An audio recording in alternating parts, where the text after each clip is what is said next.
Bien, vamos entonces a nuestro Evangelio según Lucas. Y si me dan 8 días, ya lo hago.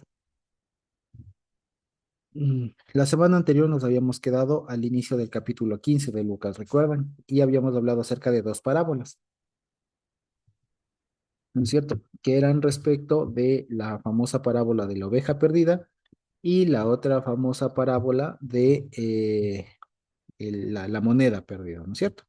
Ya habíamos visto algunas cosas interesantes de ahí, pero habíamos anunciado que no eran las únicas parábolas, o que digamos que este pasaje que comenzamos a leer del capítulo 15 de Lucas no era, más dicho, estaba constituido no por dos parábolas, sino por tres, ¿no es cierto? Las dos que ya le dije y la última que era la que es ya bastante conocida por todos nosotros, que es la parábola, la así llamada parábola del hijo pródigo, ¿no es cierto? Vale la pena recordar que el contexto anterior es que lo que dice el primer versículo del capítulo 15, que es, se acercaban a Jesús todos los publicanos y pecadores para oírle, y los fariseos y los escribas murmuraban diciendo, entre pecador, a los pecadores recibe y con ellos come. Y lo que habíamos visto a partir de este par de parábolas que el Señor explica, que el Señor profirió en ese entonces, fue justamente este tema de una excepción que hace el Señor Jesús respecto de cuándo comer con alguien que es pecador, digamos, ¿no? Con alguien que se ha perdido, ¿no? Y la excepción que habíamos visto es que en realidad no se debe recibir ni comer con los pecadores, excepto cuando Dios haya dispuesto que se les predique para que sean salvos, ¿no es cierto? Ahora bien, luego pone otra parábola y para que esté completa la voy a bajar, ¿ya? Y resulta que esta parábola, como les decía la anterior semana, todo este capítulo 15 suele ser conocido también como el núcleo, si se quiere, del Evangelio de Lucas, porque contiene el mensaje central, fíjense ustedes, y si se quiere, contiene sí, el núcleo de todo el Evangelio, ¿no? Contiene el núcleo de todo el Evangelio, la idea finalmente de que vino a ser el Señor Jesús. Y dentro de este capítulo 15 la parábola del hijo pródigo es una de aquellas de las que más se ha predicado, más de las que más se ha estudiado incluso, y que tiene mucho condumio, ¿de acuerdo? Y que, por ejemplo, incluso para aquellas personas, estudiosos también, que sostienen que el Señor Jesús fue solamente un profeta o solamente un maestro más y todo, en realidad, cuando uno lee cómo el Señor Jesús estructuró esta parábola, en realidad hay muchos detalles que por lo general suelen quedar de lado y que en realidad dan cuenta de que es una parábola muy prolija, muy contundente, si se quiere, y que es muy retadora, y que justamente parte, como toda parábola, de una cuestión o de una realidad conocida y la extiende después para algo que quería explicar el Señor Jesús, ¿no es cierto? Entonces, la parábola ya más o menos la conocemos, ¿no es cierto? Y dice así, les voy a leer, dice, también dijo, un hombre tenía dos hijos. Esta es la premisa, ¿no? La premisa, el punto de partida es, un hombre tenía dos hijos. Dice, el menor de ellos dijo a su padre, Padre, dame la parte de los bienes que me corresponde y les repartió los bienes. No muchos días después, juntándolo todo, el hijo menor se fue lejos a una provincia apartada y allí desperdició sus bienes viviendo disolutamente. Y cuando todo lo hubo malgastado, vino una gran hambre en aquella provincia y comenzó a faltarle. Y se fue y se arrimó, literalmente dice aquí se pegó, y se pegó a uno de los ciudadanos de aquella tierra, el cual le envió a su hacienda para que apacentase cerdos. Y deseaba llenar su vientre de las algarrobas que comían los cerdos, pero nadie le daba. Y volviendo en sí dijo, ¿cuántos jornaleros en casa de mi padre tienen abundancia de pan y yo aquí perezco de hambre? Me levantaré e iré a mi padre y le diré, Padre, he pecado contra el cielo y contra ti, y ya no soy digno de ser llamado tu hijo. Hazme como a uno de tus jornaleros. Y levantándose vino a su padre, y cuando aún estaba lejos, lo vio su padre, y fue movido a misericordia, y corrió y se echó sobre su cuello y le besó. Y el hijo le dijo, Padre, he pecado contra el cielo y contra ti, y ya no soy digno de ser llamado tu hijo. Pero el padre dijo a sus siervos, saquen el mejor vestido y vístanlo, y pongan un anillo en su mano y calzado en sus pies, y traigan el becerro gordo y mátenlo, y comamos y hagamos fiesta, porque este mi hijo muerto era y está vivo, y se había perdido y es hallado, y comenzaron a regocijarse. Y su hijo mayor estaba en el campo, y cuando vino y llegó cerca de la casa, oyó la música y las danzas.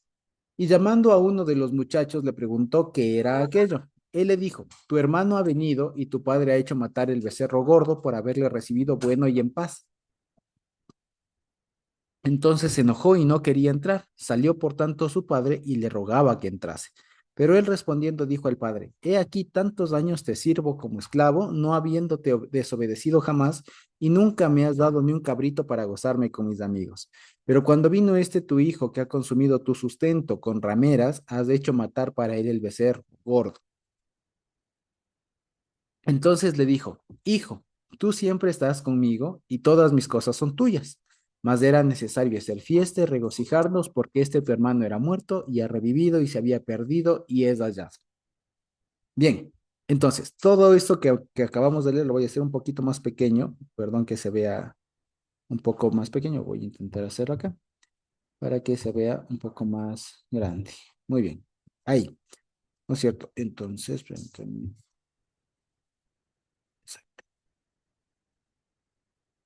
Muy bien. Entonces, todo esto que acabamos de leer no es otra cosa sino la parábola del hijo pródigo, ¿cierto?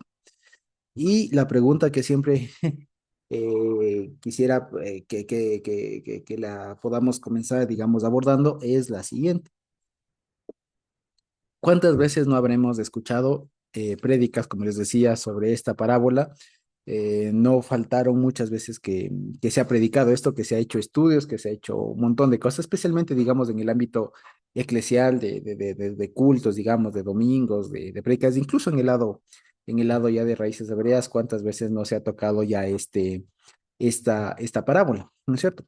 Pero lo cierto es que hay una parte es algo muy interesante porque eh, primero, vale la pena ver la estructura de esto, ¿de acuerdo? Entonces, ¿cuál es la estructura de la parábola del hijo pródigo?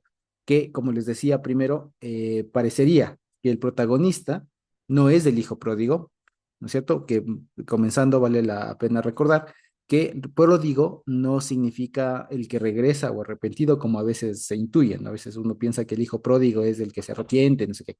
Pródigo es el derrochador, el malgastador y se llama así por la primera parte de la parábola. Pero si ustedes se dan cuenta de lo que leímos, la parábola tiene dos partes porque la premisa dice que un hombre tenía dos hijos. Entonces está mal nombrada esta parábola, que es compuesta de dos partes, la parte del hijo menor y después viene la parte del hijo mayor. En la parte del hijo menor es sí lo que habla del hijo pródigo, pero en realidad hay más que eso porque el protagonista de todo esto no es el hijo, ni el mayor ni el menor, sino es el padre. De ahí que muchos sugieren más bien y proponen que esta parábola sea llamada la parábola del padre, del amor del padre, ¿ya? O algo semejante, ¿ya? Porque como sabemos y ya lo hemos visto y ya lo debemos de haber intuido, lo que protagoniza toda esta historia finalmente no es otra cosa sino el amor del padre que trasciende los errores de ambos hijos, que como ya lo podemos haber ido anticipando, los dos hijos cometieron exactamente el mismo error, pero desde diferente perspectiva, digamos de diferente manera, ¿de acuerdo? Entonces, vamos a ver. Voy a asumir un poco que ya no sabemos de esta historia y que ya tenemos más o menos en mente los algunos elementos de la historia. Entonces, como les decía, lo primero es saber que hay dos partes de la historia. La una, y ahora vamos a ver la primera, que es lo que tiene que ver con el hijo menor, ¿ya? Y los problemas incluso que esto encuentra. Por lo siguiente, fíjense ustedes, aquí hay que aproximarnos a una cosa que no siempre se tiene. Cuando uno lee esta historia, como muchas otras, parece que esta historia es como atemporal, ¿no es cierto? Que se puede leer o que se puede contar en cualquier momento de la historia y se va a entender de manera igual, ¿no es cierto? O sea, si esto lo leyeron o si, o, digamos, el mensaje en el fondo, digamos, ¿no es cierto? Es el mismo y no se ha perdido a pesar de que ya no estamos en una sociedad como aquella en la que el Señor Jesús vivía y aquella en la que esta historia se desenvuelve, ¿no es cierto? Porque, por ejemplo, pero digamos, sí es necesario que recordemos algunos elementos y que revisemos algunas cosas que hacen que esta parábola se enriquezca, ¿ya? Y es lo siguiente, ¿no? Siempre, como les he dicho, como esta historia trata de la relación entre padres e hijos, básicamente, ¿no? Y esto es una cosa que no ha desaparecido, ¿ya? Hasta ahora hay papás de hijos en general en la vida, entonces parece que todo esto es entendible a nosotros, no es extraño. Sin embargo, no es igual, o sea, no tiene el mismo impacto escuchar esta historia hoy en el año 2026 a haberla escuchado cuando el Señor Jesús la profirió. Porque la sociedad que escuchó esto entendía cada una de las cosas que ahora vamos a ver y que son desconocidas para nosotros. Porque, por ejemplo, hoy nosotros no tenemos no le damos mucho énfasis al tema de, por ejemplo, la herencia, que es un tema que está aquí entre líneas, ¿no es cierto? Porque si yo les digo a ustedes qué piensan por herencia, no le damos ningún valor social, si se quiere, sino más que digamos, un plus económico, ¿no es cierto? Que uno recibe del padre o de la madre cuando fallece. Pero no vemos en la herencia, por ejemplo, algo más importante, algo más algo más. Simplemente es eso, ¿no? Si mi papá, mamá fallecen, la herencia es lo que yo tengo de los bienes que ellos dejaron, de los bienes que ellos tenían. Cuando mueren como hijo o como hijos nos toca, ¿no es cierto? Ese es el valor de la herencia. Pero, por ejemplo, hay cuestiones de la herencia que solamente que era diferente en esa época. Luego, hay otra cosa también que no se suele ver. Por ejemplo, aquí uno de los temas más importantes, o importantes junto con el tema de la reconciliación, junto con el tema del amor, del perdón, del arrepentimiento, está también un tema muy importante que es el tema de la filiación. Es decir, de cuando alguien adquiere o mantiene la calidad de hijo. ¿Ya? Que, por ejemplo, hoy nosotros es algo que, digamos, es algo que para nuestra sociedad no está, digamos, ahí, no es algo que todos nosotros sabríamos incluso cómo reaccionar si es que alguien tuviera algo como esto, porque esta historia, digamos, a nuestros ojos no se escucha tan mal, ¿ya? Todas las cosas que detonan la historia, digamos, no se escuchan mal porque, por ejemplo, hoy ya cada vez más es menos, digamos, es más común, ¿no es cierto?, que los hijos se independicen de los padres y se vayan, ¿no es cierto? Para nuestra sociedad no es ninguna novedad, no es nada incluso sorpresivo, llamativo, digamos así, que nos asuste, que nos asombre, el que un hijo o una hija cumplido cierta edad se vaya de la casa a vivir sola y digamos, e incluso no es nada ya para nosotros, digamos, eh, nuevo que un hijo, por ejemplo, ya llegado su papá o su mamá a avanzada edad, no lo cuide. ¿Ya? Para nosotros no es novedad eso, ¿ya? Parece que es algo normal y más bien parece la excepción cuando un hijo se hace cargo del papá, de la mamá, hasta la alta edad y todo lo demás. O sea, eso parece ser la excepción, pero todos estos elementos vamos a ver cómo se debían entender en esa época, ¿de acuerdo? Entonces, vamos a ver. Primero, nos dice que hay un hombre que tenía dos hijos, ¿se entiende? Varones, ¿cierto? Y el menor de ellos dijo a su padre, Padre, dame la parte de los bienes que me corresponde, y él les repartió a ambos los bienes. Y aquí hay lo primero que les decía, hay que ver el tema de la herencia, ¿ya? A diferencia de como hoy les decía, ¿no? De cómo se entiende la herencia, o una herencia solamente como mayormente como una cuestión económica, mayormente, eh, en esa época la herencia tenía una función familiar, ¿de acuerdo? Porque la herencia se distribuía o se daba mayormente o solamente, o digamos, principalmente cuando el papá, mayormente el papá, porque acuérdense que en esa época el único que podía tener propiedad era el papá, los varones, si se quiere. Entonces, cuando aquí Pero el valor de la herencia, les decía, es que, la herencia mayormente estaba destinada no solo a enriquecerle al hijo cuando el papá muera, eso no era el asunto. El asunto era que la herencia era también destinada a precautelar la vejez del padre, por ejemplo. Tenía una función familiar en ese sentido. Entonces, la herencia bíblicamente, o en esa época, no pues bíblicamente, pero en esa época tenía una función muy familiar, de que todos los bienes del padre, la idea es esta, todos los bienes del padre eran del padre hasta su muerte, ¿ya? Y de hecho hay algunas regulaciones, incluso por ejemplo en la Mishnah, ustedes saben, en lo que después recogió toda la tradición de normativa, si se quiere, de Israel de esa época, dice más o menos así, y permite que una persona pueda dejar en herencia a sus bienes a sus hijos estando él todavía vivo, ¿ya? Que es una de las cosas que siempre se ha llamado la atención de aquí, ¿no? Como un hijo, independientemente de la época en la que se lea esto, sí es llamativo de que un hijo pida la herencia, ¿no? Estando todavía el papá vivo, cuando la herencia corresponde cuando el papá muere. Entonces, resulta que la Mishnah, por ejemplo, sí autorizaba, sí permitía que un papá pueda dejar la herencia aún estando vivo.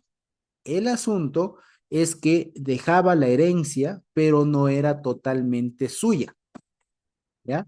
Es decir, el papá podía dejar en esa época, según la Mishnah, dar la herencia, pero no era de propiedad completa del hijo, sino hasta cuando el papá muriera. ¿Eso qué significa? Que le daba, digamos, le asignaba la parte, digamos, de lo que le correspondía, si fuera tierra o lo que sea, pero el papá todavía podía seguir beneficiándose de los frutos de eso.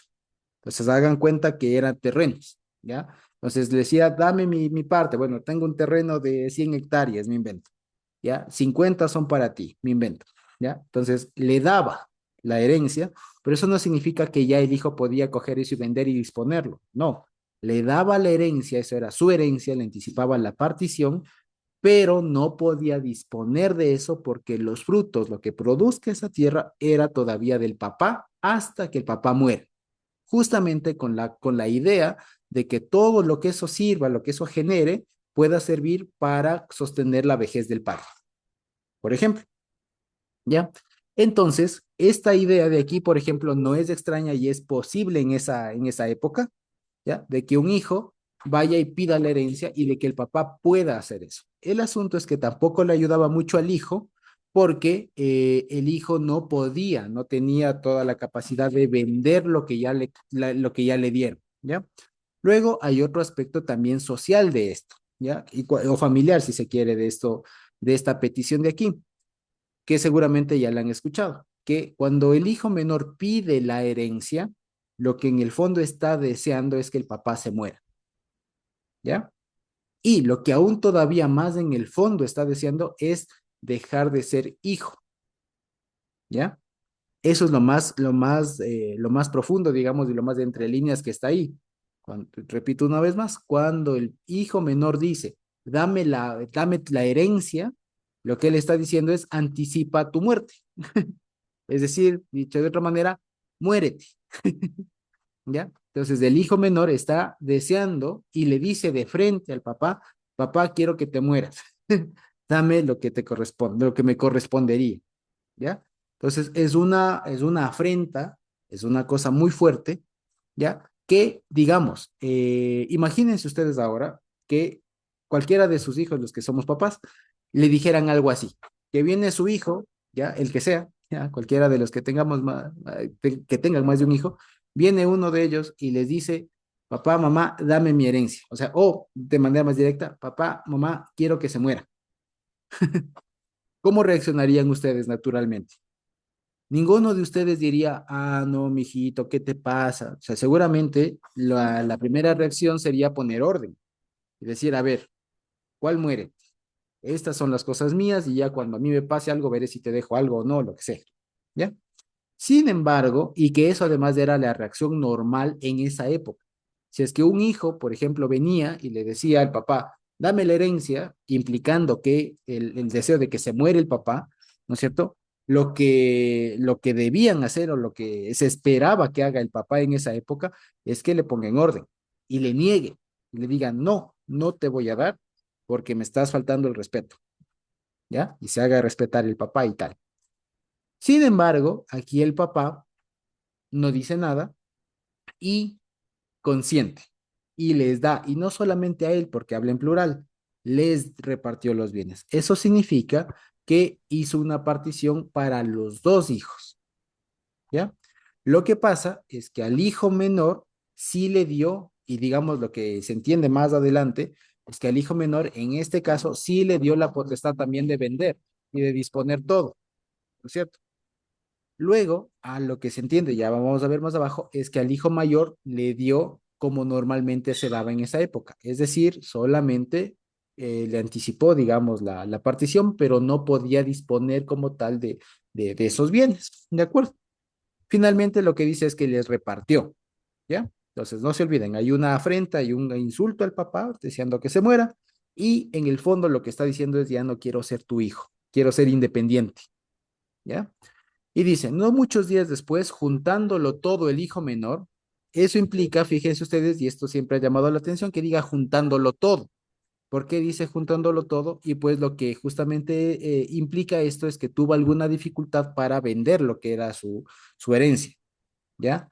Porque en esa época, además, acuérdense que vender lo que era de la familia no era algo fácil, especialmente entre los de la misma aldea, por así decirlo, de los del mismo pueblo, era muy difícil venderlo porque, porque se conocían, ¿no es cierto? Y una de las cosas que más se protegía o se cuidaba en esa época era justamente la propiedad familiar.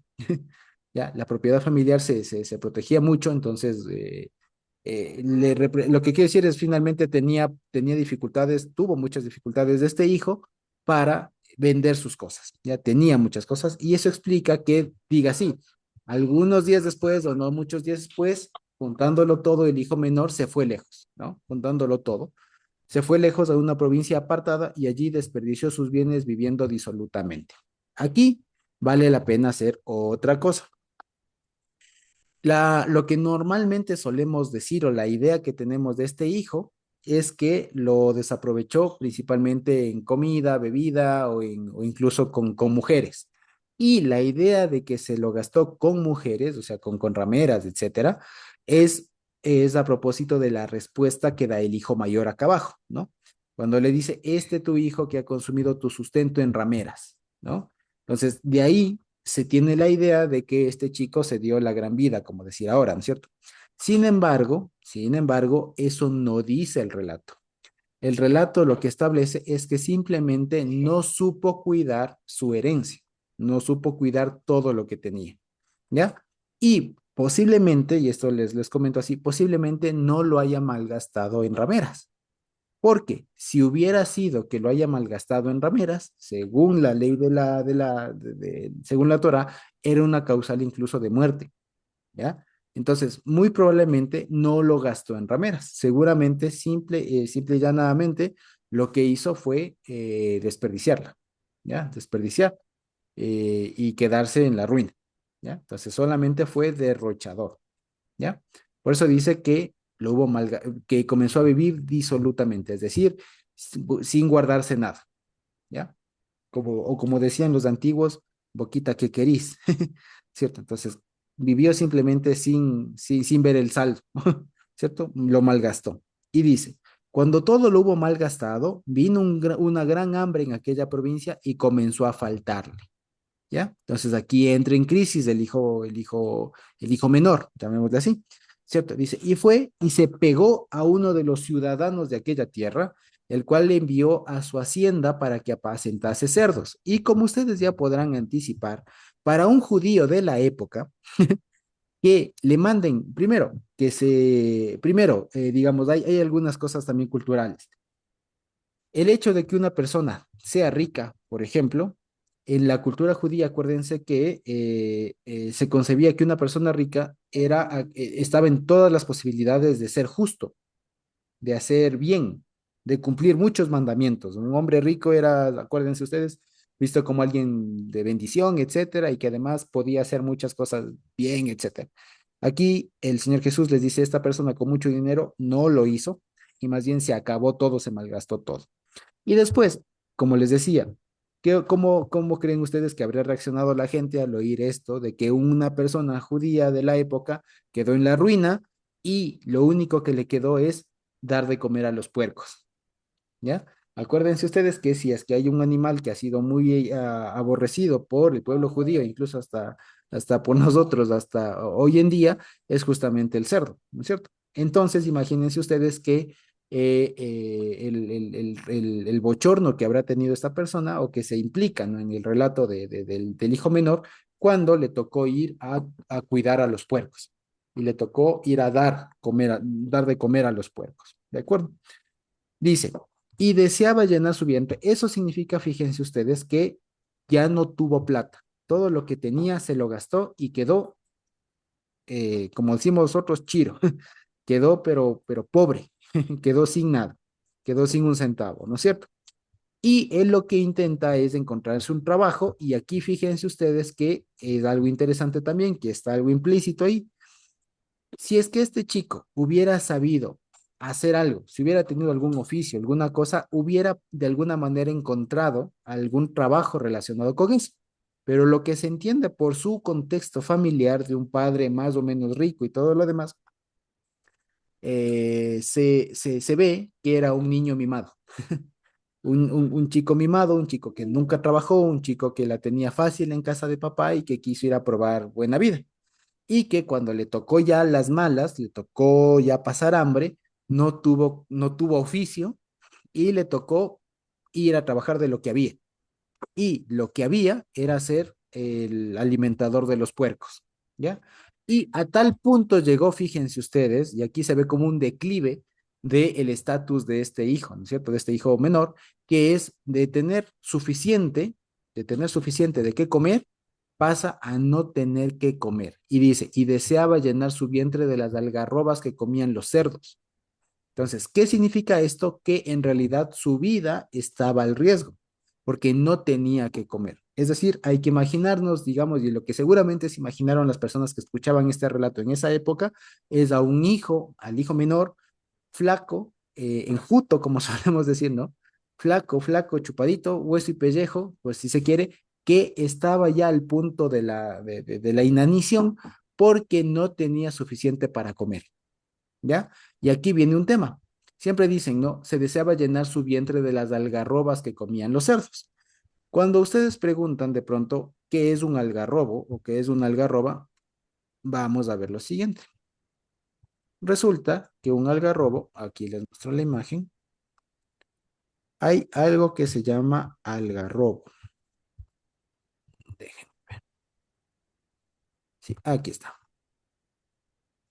un algarrobo. Entonces, algarrobo es una especie así como de vainita, si se quiere, ustedes pueden ver aquí, ¿cierto? Que es una especie de vainita que adentro tiene como los granos, hagan cuenta, como una especie de arveja, alguna cosa así, que se consume o se consumía, bueno, hasta ahora incluso en toda la región del oriente, de esa región de Asia, digamos, se consume mucho este vegetal, se consume mucho. El problema es que si yo me quedo con esta imagen, resulta que no es la del hijo pródigo, porque este vegetal que ustedes ven aquí es muy nutritivo y además era muy consumido por toda la gente en esa región. De tal manera que algunos se llegaron a preguntar incluso, por ejemplo, sobre el alcance de qué tan probable es que sea esta misma especie, ¿ya?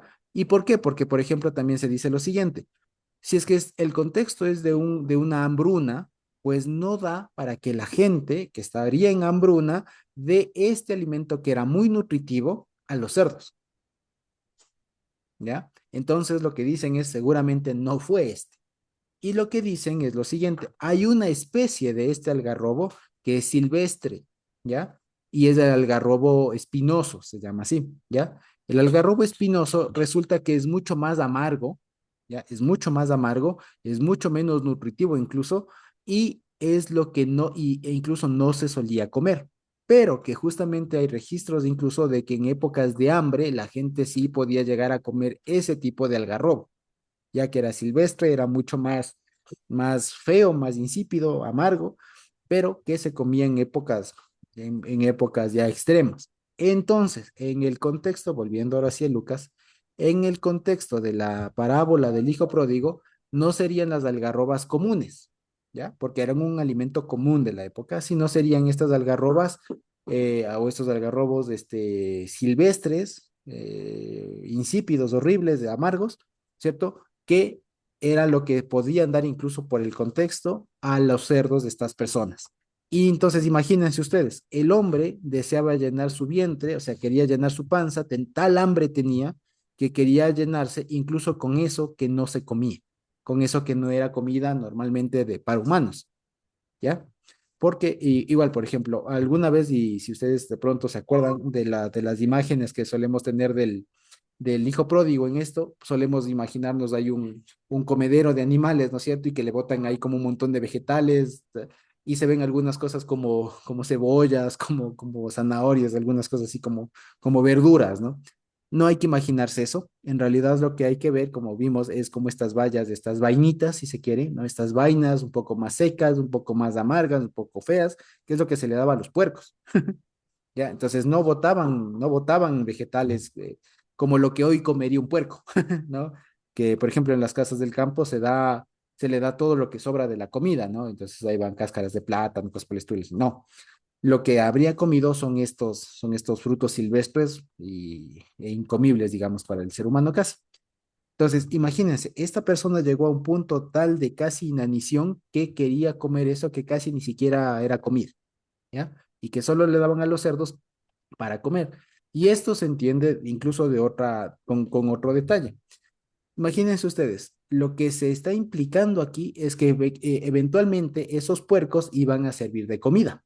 Entonces, este chico llegó a tal problema, tal conflicto, que seguramente, aunque sea una mínima parte de ese puerco, le iba a llegar, pero por sus convicciones no iba a comer. Por eso él prefería intentar comer las algarrobas, ¿no? Pero dice que no le daban. Ahora, cuando aquí dice que nadie le daba, parece ser en realidad una idea aparte, ¿no? Una es el deseo, el tal hambre que tenía él de comer esas cosas, ¿ya? Eso es una idea. Y la otra del pero nadie le daba, parece ser una idea aparte de que algunos entienden así. Dado que eso de los puercos no era algo comestible, viendo que era esta especie de algarrobo que no era comestible, ¿cierto?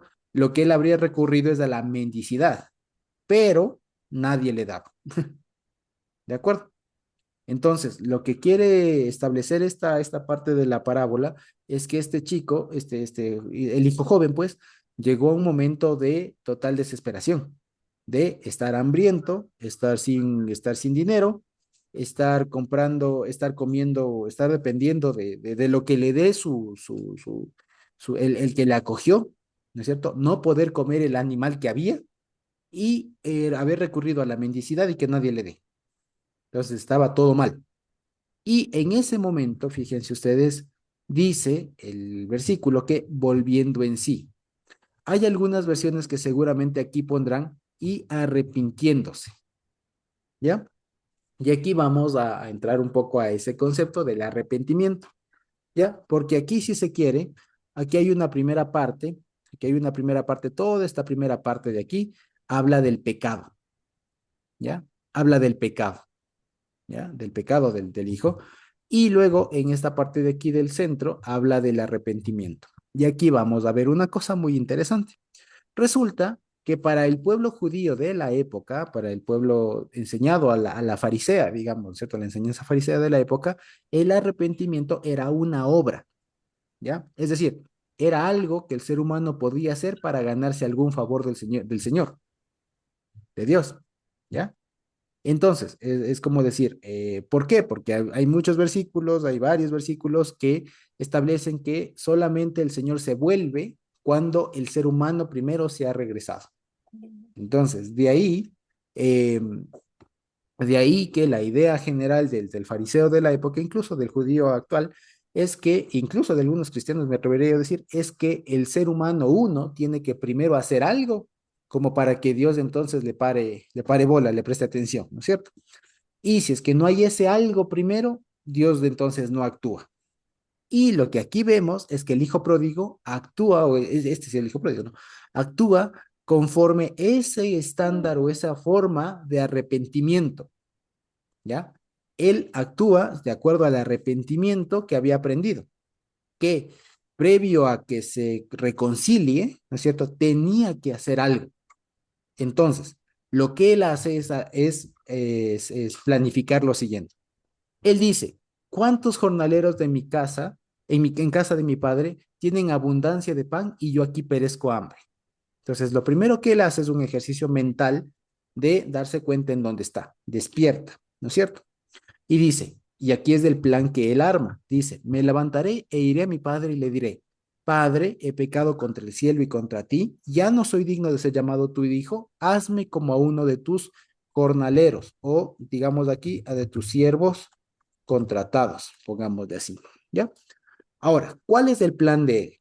Primero, es establecer lo siguiente, porque fíjense, cuál es el asunto? ¿Ya?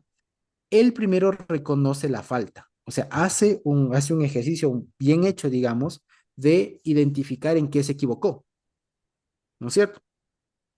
Y para él, fíjense ustedes, el error que él había equivocado y el que él pudo identificar, cuando dice que ha pecado contra el cielo y contra ti, el error que él identifica es haberse gastado la plata, es haber malgastado los bienes, haber malgastado la herencia. Ese es el error que él identifica en él, que él puede ver. ¿Ya? Eso es lo que implica aquí, Padre, he pecado contra el cielo y contra ti. Entonces él, como les digo, y una primera etapa, si se quiere, y que no está mal, del arrepentimiento es sí identificar en qué uno pecó, en qué uno se equivocó, ¿no? Entonces, bueno, me arrepiento, pero ¿de qué? ¿Ya? Entonces, ¿de qué se arrepiente el hijo pródigo? En primer momento, lo que él puede identificar, y vamos a ver que en realidad no vio una parte nada más, pero lo que él identifica es haberse gastado la plata. ¿Ya? Haberse, como bien lo identifica también el hijo mayor más adelante, haberse gastado todo el sustento del padre. ¿De acuerdo? Dice, luego que él identifica el pecado, que él identifica el error, dice, ¿cuál es su plan de salida? Dice, ya no soy digno de ser llamado tu hijo. ¿Ya? Entonces lo que él dice es, ya no soy hijo tuyo. Yo ya perdí mi derecho de ser hijo tuyo. Por lo tanto, dice, hazme como a uno de tus siervos contratados. Y ahora, ¿cuál era el plan de este hijo menor? El plan era el siguiente. Aquí previo hay que saber cuántos o cómo se entendía la servidumbre en esa época, ¿ya? Y de lo que se sabe, había al menos tres tipos de servidumbre. La primera, que eran los esclavos, puros y duros, o sea, los siervos que simplemente estaban ahí, esclavos, ¿ya? Que servían, no tenían derechos, hacían, solamente obedecían, ¿ya? Luego estaban como decir, los capataces de los esclavos, que seguían siendo esclavos, pero tenían un rango un poco mayor. Y luego estaban los siervos contratados, que es la palabra que utilizan aquí, que es una categoría diferente, que es, no son siervos, no dependen del amo siempre, sino son como eso, son como personas que están al servicio, pero tienen cierta independencia. Se les contrataba para alguna tarea, etcétera, y se les pagaba y podían tener alguna libertad, ¿ya? Podían tener sus cosas, etcétera. No dependían y tenían alguna autonomía, pues. Entonces, de todo esto, fíjense ustedes que se puede entrever algunas cosas. Lo que él dice es, yo ya no soy tu hijo, ¿ya? Ya no soy tu hijo, perdí los derechos por haberme gastado la plata, ya no tengo chance de ser tu hijo. Ahora, ¿qué quiero?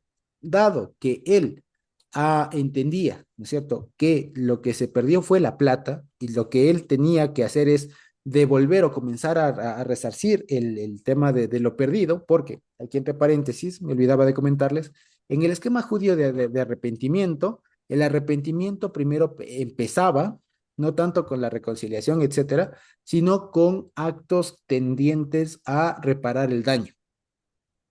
¿Ya? Esa era la forma judía, si se quiere, farisaica, de comenzar el arrepentimiento. Entonces, antes de uno de arrepentirse, ya de regresar, uno comenzaba, decían, ¿no? A mitigar el daño, a reparar, para que cuando finalmente alguien se arrepienta, o sea, regrese a la condición inicial, si se quiere, ya haya comenzado, haya indicios de que comenzó a resarcir el daño. ¿De acuerdo?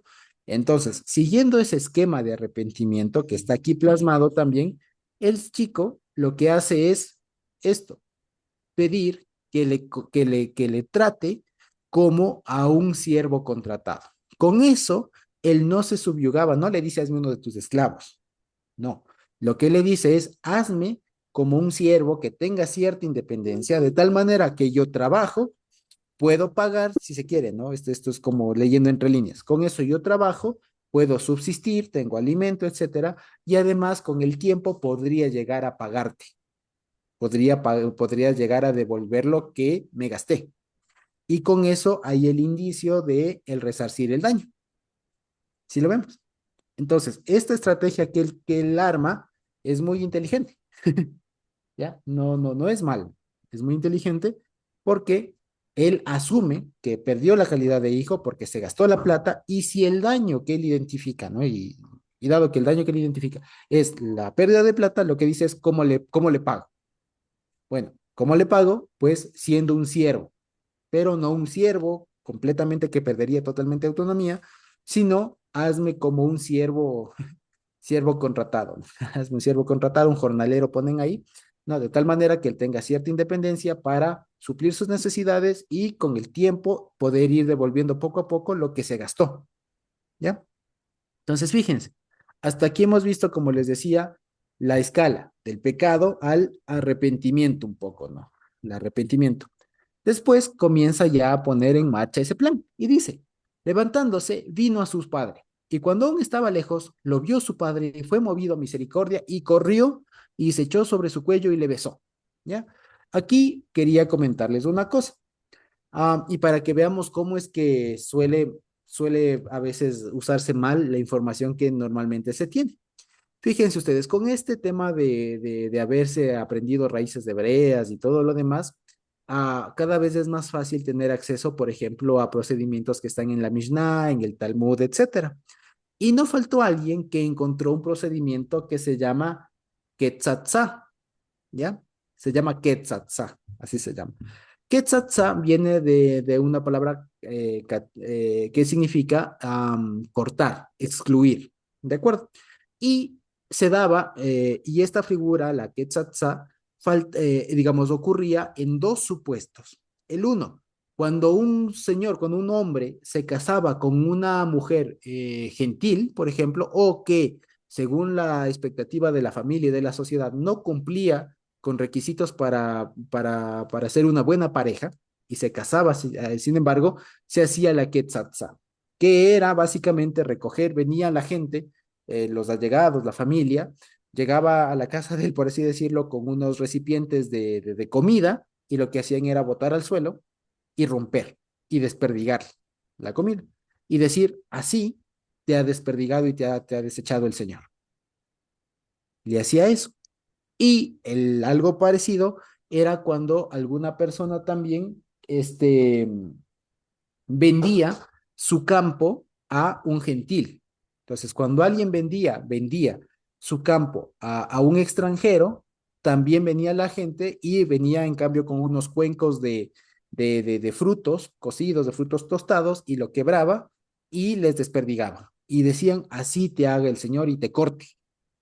Entonces, era una práctica social, más que nada, que implicaba que le estaban excluyendo de la sociedad por haberse, en un caso, casado con una gentil o con alguien no apta, y por el otro, por haber vendido su tierra a un gentil. ¿De acuerdo? Ahora, esto muchos hoy en día piensan que es lo que pasó que que estaría entre líneas, que pasó con el hijo pródigo. Que el hijo pródigo, al haber vendido la herencia, o al haber, que no se dice, pero al haber desperdiciado la herencia, hubo el procedimiento de Quetzaltzá. Y lo que decía también esta norma es que cuando la persona regresaba, ¿ya? También le hacían lo mismo. Entonces, cuando la persona, por ejemplo, en el caso del matrimonio, se divorciaba de ella, también le hacían lo mismo. O sea, se divorciaba de la mujer, por ejemplo, que se cumplió el veredicto, ¿no? Se cumplió el pronóstico de que no era una buena mujer, entonces se divorciaba de ella y venían y le hacían lo mismo, ¿no? Diciéndole, te dijimos, ahora regresa, básicamente. Y cuando alguien, por ejemplo, también vendía y de alguna manera lograba recuperar o regresaba al pueblo después de haber vendido, también le hacían lo mismo y le decían, así el Señor te recoja, básicamente, ¿ya? Ese era un procedimiento social, no tenía, digamos, ninguna característica de sentencia, de condena, de nada, sino era como un reproche social, como un testimonio, si se quiere, de que esa persona era excluida porque no cumplió con casarse con alguien propio o no vender a alguien que se podía vender, ¿ya? Entonces, algunos dicen, ¿no? Haber encontrado algo muy interesante acá y que no es así, pero algunos dicen que, por ejemplo, la cuestión es, ¿por qué es que el padre corrió, por ejemplo? Entonces, muchos dicen, es que él le amaba tanto que no sé qué y alguna cosa así, ¿no? Que es lo que normalmente se explica desde la cristiandad, ¿no? Se corrió porque le amaba, le añoraba y no sé qué y tal, pero desde el otro lado se imaginan que en realidad el papá corrió para adelantarse a la ceremonia del Quetzaltá, para que cuando el hijo venga no le rompan eso y no le hagan esa ceremonia del reproche, ¿ya? Lo cierto es que es, ya les digo, que aunque parece muy judío y todo lo demás del tema de la Quetzaltá, en este caso no se aplica, ¿ya? Para que de pronto no lo veamos, ¿ya? Y esto les digo porque incluso hace unas semanas ya me llegaron a salir algunos incluso reels y todo en redes sociales de algunas personas que encontraron esto, ¿ya? Y lo presentaban como el mega hallazgo, ¿no? De que, ¿por qué el papá corrió? Ah, es que estaba evitando esta ceremonia antigua de la Quetzaltá, que no sé qué, sé cuánto. En realidad no, porque la Quetzaltá, como les digo, tenía dos supuestos muy específicos. De tal manera que aquí no hubo tal Quetzaltá, ¿ya? Ahora, ¿qué sí hubo? ¿Qué sí hubo? Hubo, y es lo que se ve, hubo que el padre le amaba a su hijo, ¿ya? Y ya lo vamos a ver. Y aquí fíjense ustedes, hace algunas cosas, corre, se echa sobre su cuello y le besó. Esto, fíjense ustedes, para nuestra cultura occidental es muy poco frecuente, es muy poco común que ocurra, por ejemplo, besos en mejilla, etcétera, ¿no? Pero en general, que ocurra besos entre hombres. ¿Cierto? Es muy poco común. Sin embargo, en la época y en las culturas, incluso hasta ahora de Oriente, árabes y tal, los besos entre hombres son comunes, ¿no es cierto? O sea, no digo besos en la boca, ¿no? Pero el saludo con beso, el dar un beso en la mano, el dar un beso en algún lado, en la frente, en la mejilla, es común, ¿ya? Y lo que aquí se entiende es lo siguiente, fíjense ustedes. Lo que sí hay es un anticipo del padre. Con todo esto que está haciendo el papá, hay un anticipo a cualquier acto del hijo de humillación. Porque si es que el papá hubiera permitido que el hijo venga, el hijo tenía, como normalmente hubiera sido, que venir en posición muy humilde y de humillación, si se quiere, no solo humilde, sino humillado, ¿ya? De pérdida, ¿ya? Y por ejemplo, lo que se ve es esto, que se echó sobre su cuello y le besó. Y el hecho de que le haya besado, ¿ya? Que también vale la pena decir, el verbo que aparece ahí de besar es que le besó repetidamente, o sea, fue un beso muy paternal, si se quiere, ¿no? De besar a su hijo, ¿ya? Y dicen, por ejemplo, algunos que esto es anticiparse a una conducta del hijo, porque el hijo, dado que venía en calidad de pedir que sea un siervo contratado, podía haber venido a besarle la mano, por ejemplo, o incluso haber venido a besarle los pies, que eso ya hubiera implicado algún reconocimiento de ya no soy tu hijo. Entonces, lo que quiere el padre es anticiparse a todo lo que este hijo haya hecho para que no, para que no haya un testimonio social de que perdió su estatus de hijo, ¿ya? Luego, cuando ya pasa esta escena, el hijo comienza con su discurso. Padre, he pecado contra el cielo y contra ti, y ya no soy digno de ser llamado tu hijo. Y el padre continúa el diálogo, pero el padre dijo a sus siervos, saquen el mejor vestido y vístanle y pongan un anillo en su mano y calzado en sus pies. Aquí la mayoría de gente, de comentaristas, de estudiosos y demás, Lo que interpretan aquí es que el padre le interrumpe al hijo porque no termina de decir todo el discurso que había dicho acá. El tema de hazme como uno de tus siervos, ¿no es cierto? Esto es algo que no dice finalmente el hijo ante su padre y lo que se intuye es la interrupción. Sin embargo, hay otra forma de entenderlo, que es la siguiente, ¿ya? Es la siguiente. Um, en realidad, con todos estos actos que hizo el papá, el hijo ahí entendió el pecado que había cometido. Y el pecado que él había cometido no es del de gastarse, ¿ya? El de gastarse la plata, que por eso él quería resarcir al ser tratado como un siervo contratado, como un jornalero, ¿ya? No, sino que cuando el papá lo vio, le besó y todo lo demás, el hijo entendió, ahí se arrepintió, ahí volvió en sí realmente, y él entendió que lo que él estaba procurando era no ser llamado hijo, no tanto la plata, que al papá no le importaban los bienes, sino le importaba no perder un hijo, ¿ya? Y cuando aquí pasa eso, digamos, cuando el papá le recibe con todo esto, el hijo dice solamente esto y no lo demás porque entendió lo que tenía que hacer. Por eso no dice lo demás de hazme como de tus siervos, porque él ya entendió cuál realmente fue su pecado, que fue finalmente desear o anhelar no ser hijo del padre. Por eso ya no necesitaba, ya no encontró razones, digamos, para justificar que le haga un siervo, ¿ya? Y ante eso, el padre no le responde, y esto es algo muy interesante, fíjense, porque aquí no hay una respuesta directa a esto del padre, no hay un, sí, hijo, yo te perdono, nunca te olvidé, siempre te extrañé, salía todos los días a verte, no sabes cuánto he orado por ti, gracias al Señor. No, simplemente aquí nos muestra, y esto es un bonito ejemplo, de cuando las palabras sobran, de cuando los actos dicen mucho más que la lengua. ¿Ya? Y es justamente cuando ya el hijo y el papá entendió lo que el hijo entendió, que el pecado que había cometido y que le quedó claro el error en el que incurrió, el papá no tuvo más que decir, saquen el mejor vestido, vístanle, pongan un anillo en su mano y calzado en sus pies. Y aquí se genera una imagen muy bonita, porque según se dice, en la cultura, por ejemplo, oriental, el mejor vestido, o como se suele decir también de manera literal, el primer vestido suele ser el del papá, ¿ya? Es decir, aquí lo que le está dando es su vestido, ¿ya? Le está dando el vestido de fiesta, posiblemente, ¿no? Le saquen el mejor vestido. Hoy, en nuestra cultura sería como decir, traigan el mejor terno, traigan el mejor traje que tengan, ¿ya? Y el mejor traje no va a ser sino el del papá, ¿ya? Y vístanle. Y aquí justamente cuando dice vístanle, se entiende que es una directriz, una orden dada a los siervos que tenía. De tal manera que con esto queda, y es un testimonio comunitario, digamos, un testimonio vívido, de que el hijo nunca dejó de ser hijo a los ojos del papá, porque puso a sus siervos otra vez a vestirle, ¿ya? A diferencia de si lo hubiera hecho siervo, hubiera tenido que decirle, vístete, ¿ya? Y algo llamativo también es que, por ejemplo, aquí no le manda a limpiarse ni a bañarlo, sino que simplemente en todo esto, lo único que le dice es vístanme, ¿ya? Y dice, y pónganle un anillo en su mano.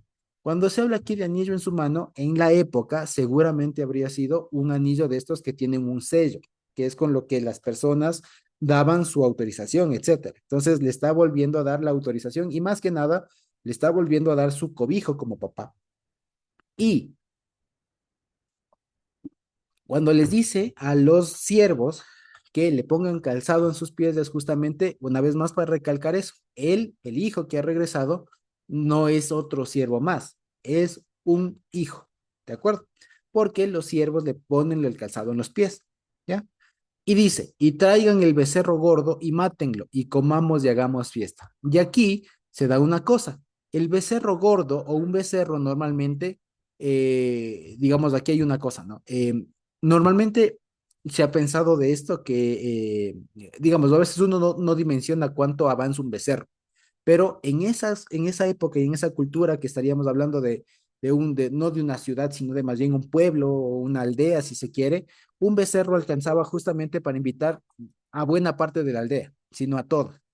¿Ya? Algunos dicen que, por ejemplo, alcanza un becerro con unas buenas porciones y todo, como para alrededor de 100 personas, más o menos. Entonces, imagínense que el papá lo que está haciendo es matar o invitar a su fiesta a más o menos 100 personas, ¿ya? Entonces, hizo como diríamos, hizo una fiestota hoy, ¿ya? Dice, y comamos y hagamos fiesta. Y da la razón, porque mi hijo muerto era y está vivo, se había perdido y es hallado y comenzaron a regocijarse. Que, como vemos, y si nos acordamos de lo que vimos la anterior semana, guarda el mismo esquema de las dos parábolas anteriores, de la oveja perdida y de la moneda perdida. Algo que se va, que no se encuentra, se invierte un montón para encontrarlo y una vez que se encuentra, el colgorio es demasiado, ¿no es cierto? Hay mucho regocijo y el regocijo es compartido con un montón de gente. ¿No es cierto? Entonces, esto, fíjense ustedes, si ustedes se han dado cuenta, ven que no está el texto así uno tras otro o hecho párrafos, sino está como en una especie de arco, ¿no? De algo cóncavo.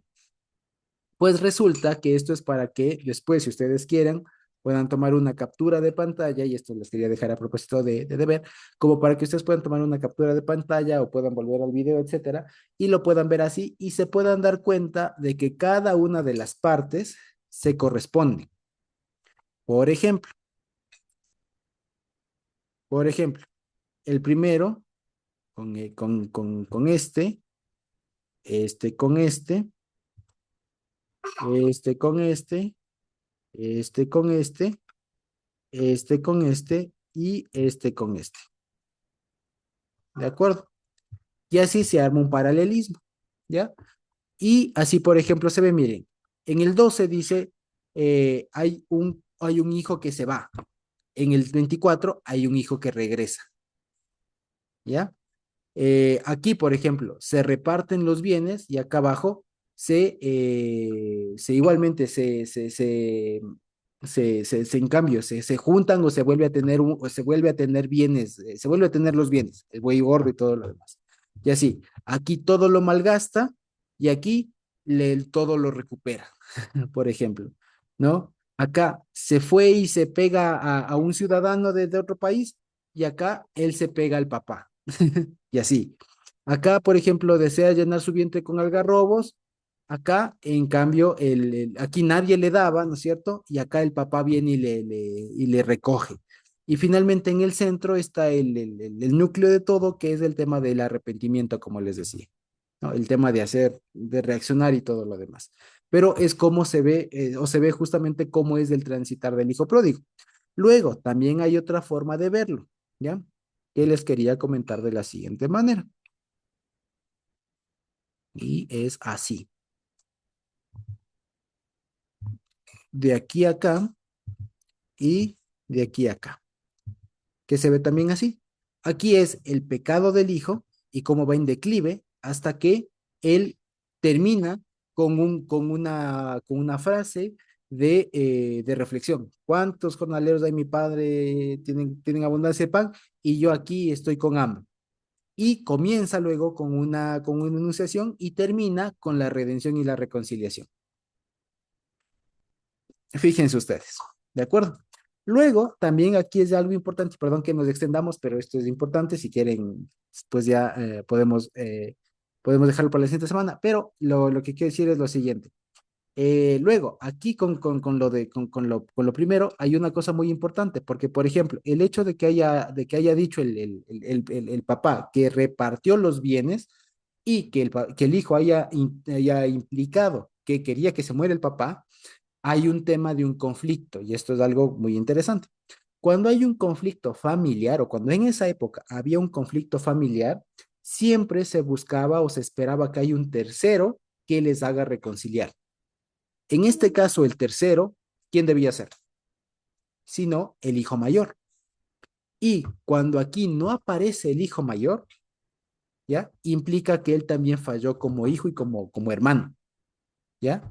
Porque no hizo su trabajo de conciliador.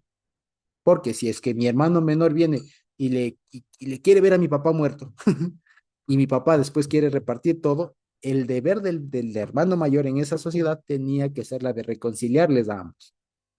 De tal manera que aquí incluso falla también el hijo mayor por no haber hecho su fase de conciliador. Luego, a pesar de que el hombre, de que este hijo mayor falla en su rol de conciliador o de reconciliador, el vínculo, la relación entre padre e hijo se restaura porque vuelven a estar reconciliados. Y ya el hijo menor no desea que el padre se muera. Y él entiende que su mejor bien es ser hijo, ¿ya? No los bienes, ¿de acuerdo? Eso por un lado. Ahora, si me permiten unos minutitos más, resulta que vamos ahora a la parte del otro, ¿ya? Que ahora lo del hijo mayor es más fácil, porque ya vimos que el pecado del hijo menor no fue haberse derrochado la plata, sino haber procurado que el papá se muera, ¿no es cierto? Y de haber deseado perder la calidad de hijo, ¿ya? Entonces, dice, y su hijo mayor estaba en el campo, y cuando vino y llegó cerca de la casa, oyó la música y las danzas, y llamando a uno de los niños que pasaba por ahí, le preguntó qué era aquello. Entonces, aquí con esto corroboramos que la fiesta que hubo fue grande, fue desproporcional, digamos, o sea, fue muy grande, muy sonada, de tal manera que llegó, digamos, se escuchaba desde lejos.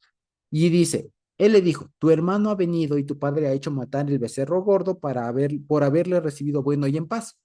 Dice, entonces se enojó y no quería entrar. Salió por tanto su padre y le rogase que entrase. Y esto es una cosa muy importante, porque para nosotros, fíjense ustedes, es una cosa casi normal que haya una fiesta en la casa y alguna celebración y que de pronto alguien de la familia no sepa, ¿ya? Lo cierto es que en la época esto es tan grande, esta parte de aquí es tan importante como lo que, o tan grave como lo que hizo el hijo menor. ¿Por qué? Porque en la época, según la cultura de la época, cuando el papá hacía una celebración así de grande, el hijo mayor tenía que estar ahí e incluso recibiendo a los comensales, recibiendo a los invitados y sirviéndoles. De tal manera que cuando el hijo mayor no entra a la fiesta, es una afrenta al papá, es una afrenta al papá, ¿de acuerdo? Por eso es que fíjense, esto de aquí ya es un insulto al papá, el que se enojó y no quiere entrar. Entonces, para nosotros es como normal, pero para la época esto es tan grave como lo que el hijo menor hizo cuando le dijo, muérete, ¿ya? Entonces, fíjense, lo normal en esa época habría sido que el papá le disponga que entre, ¿sí o no?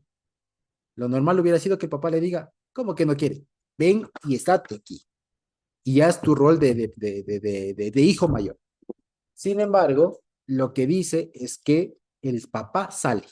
Entonces rompe el esquema y sale y le comienza a rogar que ingrese. ¿Ya? Y aquí viene el tema donde queda más claro. Él respondiendo dijo al padre, he aquí tantos años te sirvo como esclavo, no habiéndote desobedecido jamás, y nunca me has dado un cabrito para gozarme con mis amigos.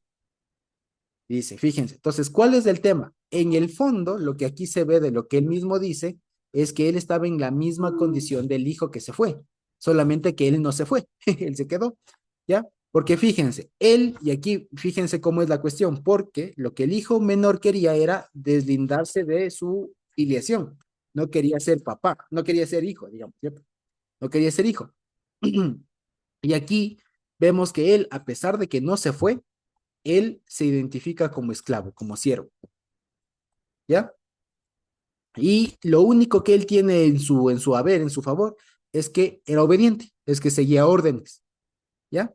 Y dice que lo que en cambio era la razón o lo que él entendía como gozo, como alegría, era ni siquiera gozarse con el papá o con la familia, sino gozarse con sus amigos.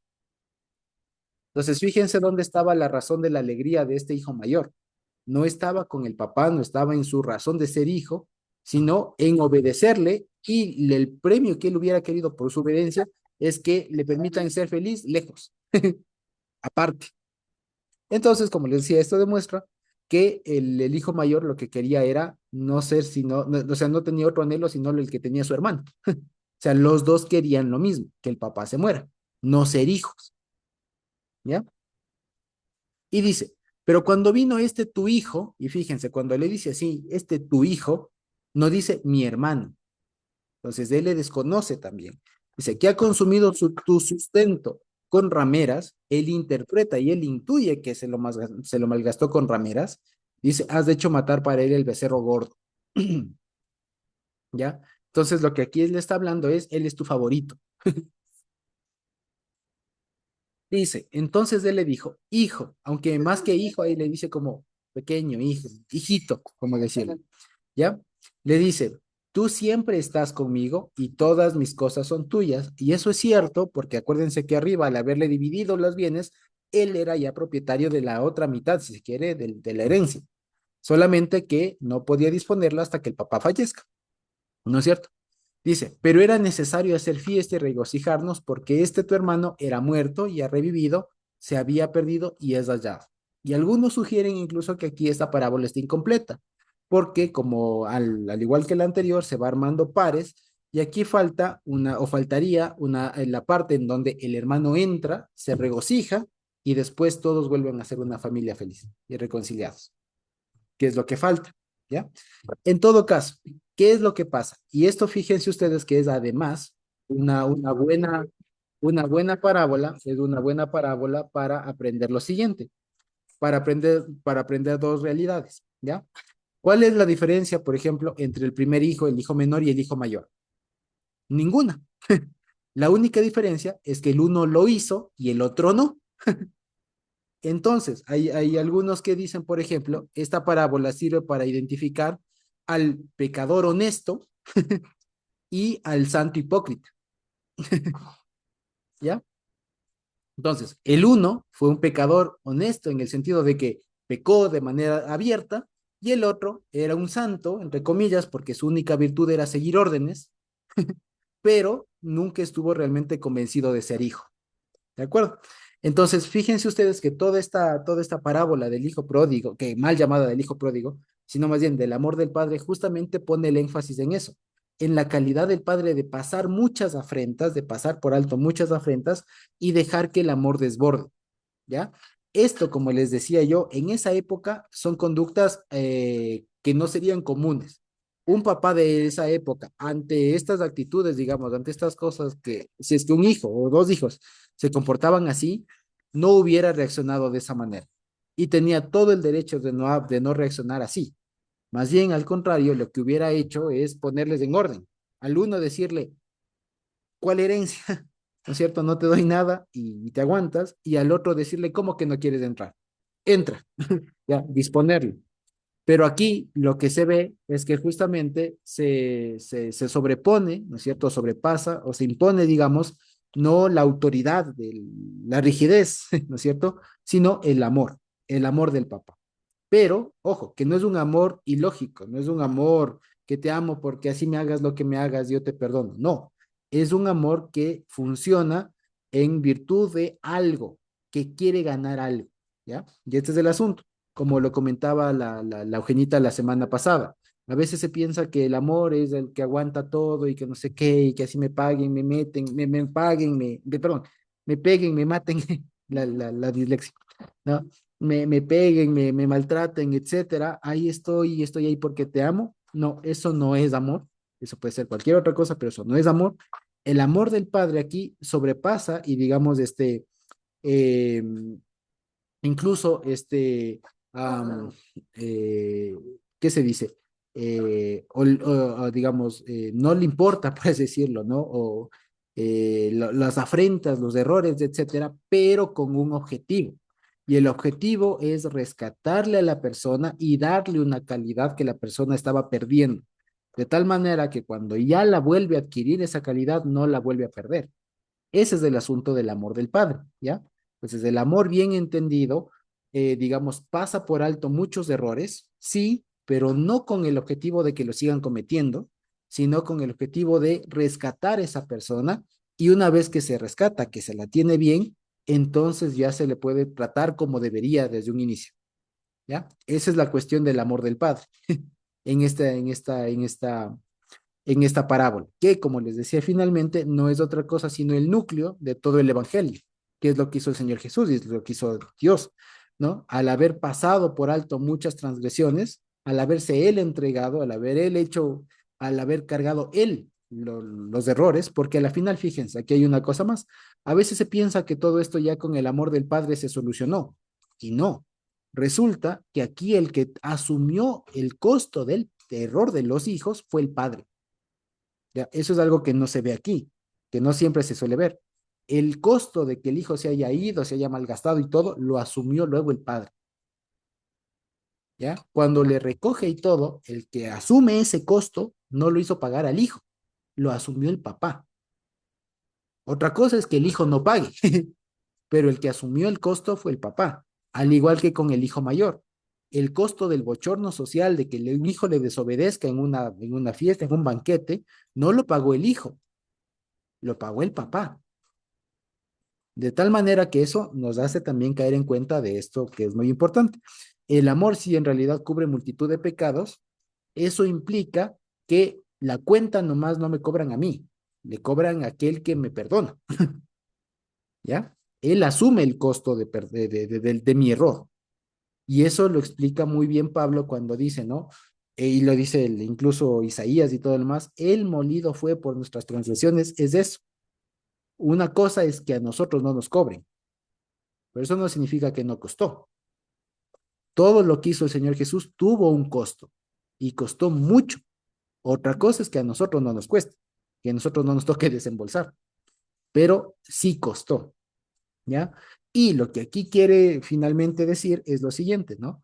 Este es un tipo, aquí en esta historia de este papá, se encuentran varias virtudes del Señor Jesús. Algunos, por ejemplo, ya incluso desde el lado de raíces hebreas, se suelen decir, es que los dos hijos de seguida, las dos casas, que es algo que hemos de hablar la siguiente semana, ¿no?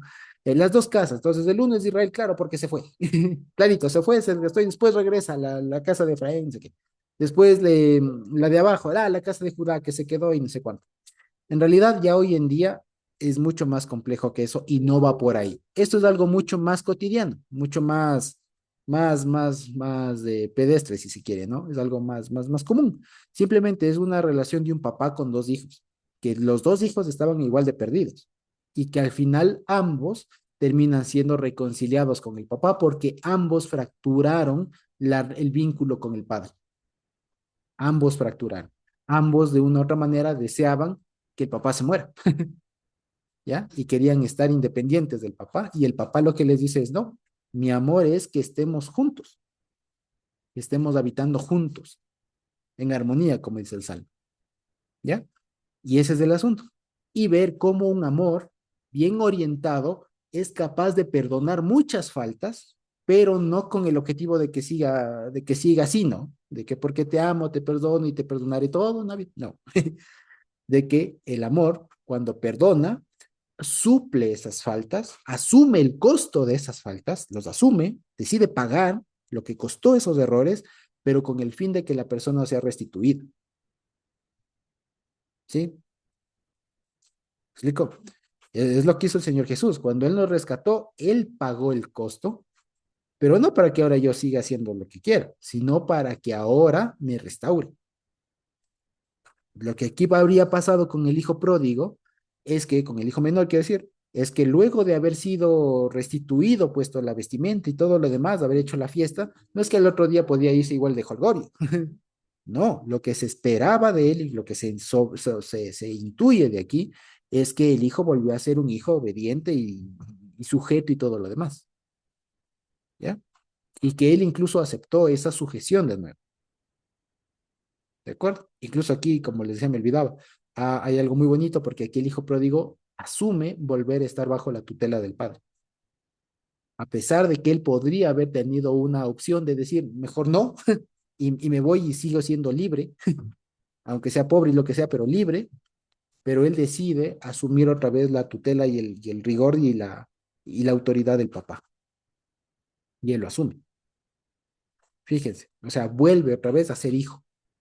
Por eso les decía, esta parábola finalmente, o esta parábola doble, no habla de otra cosa, sino de el pecado, de la reconciliación, digamos, de la reflexión del arrepentimiento, ¿cierto? Habla también de la herencia, ¿no es cierto? Y habla de la restauración y finalmente de la reconciliación. O sea, y por eso justamente, como les decía, ya para terminar, esta parábola no es otra cosa sino un buen resumen, una buena síntesis, un buen condumio, si se quiere, de lo que es el Evangelio, de cómo algo que se perdió o algo que simplemente quería desvincularse de, finalmente fue reincorporado, fue restaurado. Tanto el hijo que evidentemente se fue, como el que hipócritamente nunca se fue. ¿Ya? Entonces, esto, como les digo, hay, y siempre nos va a hacer reflexionar, porque no, y nos pone especialmente a los que estamos en plan del hijo mayor, ¿no? Del que no se fue y pecó deliberadamente y públicamente, pero sí a no ser, como les decía, ¿no? A no ser santos hipócritas, ¿ya? Es decir, soy tan santito porque obedezco, pero en realidad por dentro estoy deseando ser como el otro, ¿no? O estar en iguales condiciones que el otro, ¿no? Simplemente es también, además, para ya nosotros que estamos con el Padre, por así decirlo, que estamos bajo la tutela, bajo el cobijo, el cuidado del papá, de nuestro Señor, quiero decir, es no estar deseando estar pecando, sino más bien ver que el valor finalmente es tener la calidad de hijo y ser hijo, o sea, y comportarse como hijo, ¿no?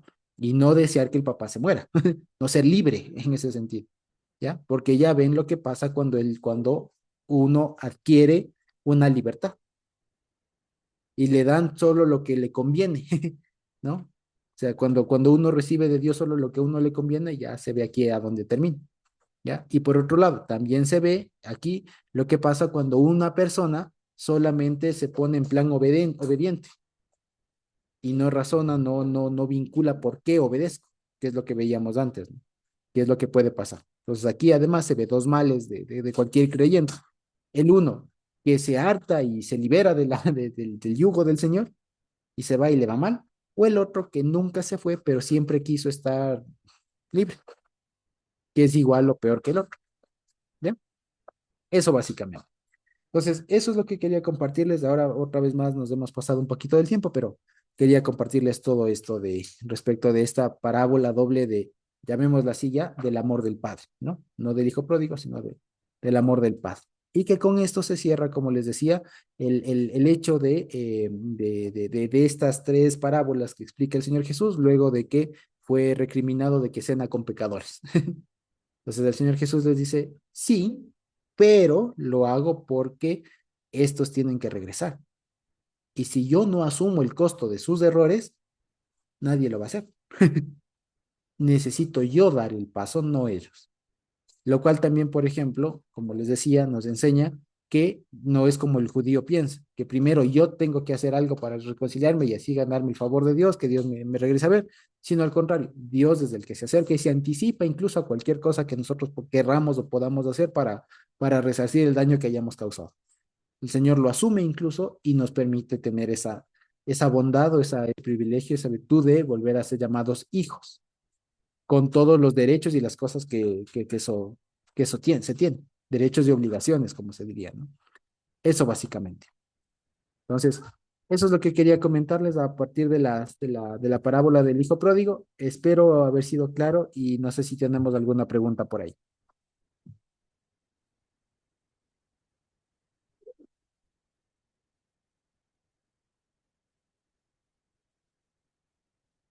¿no? Yo sí, hermano Josué. Hermana Buenas Dina, por favor. noches. Sí, hermano Josué, usted decía que estos hermanos querían la muerte del padre. Ujú. Eh, Usted lo dice porque lo ha leído en otra parte, porque aquí no dice esa frase. Ajá, sí, claro, Está, como se dice metafóricamente, está implícito, está implícito, esa. está ¿Por qué? ¿Por implícito, qué lo dice así? Yo muy no bien, lo veo así. está implícito por una sencilla razón. Cuando el hijo menor le dice, dame tu herencia, dame la herencia se da solo cuando el papá muere. Así es. Entonces, cuando le dice, dame tu herencia, lo que está ahí implícito es, quiero que te mueras. Ay, qué fuerte suena. Suena muy fuerte y justamente eso es lo que quería reaccionar, impactar Ahora imagínense cómo sería la reacción de la gente que escuchó esta parábola por primera vez, porque es fuerte, fuerte, fuerte. Por eso es que lo que se ve es esa gana de no estar bajo el papá, ya ese ánimo de desvincularse, de salirse, de soltarse del papá, ¿no? Tanto del uno, que lo hizo evidentemente, como del otro que estaba tan desvinculado a pesar de que nunca se fue. Ese es el matiz que quiere mostrar, ¿sí? Pero por eso se deduce o se entiende que lo que quería era que el papá ya no exista. Ujú.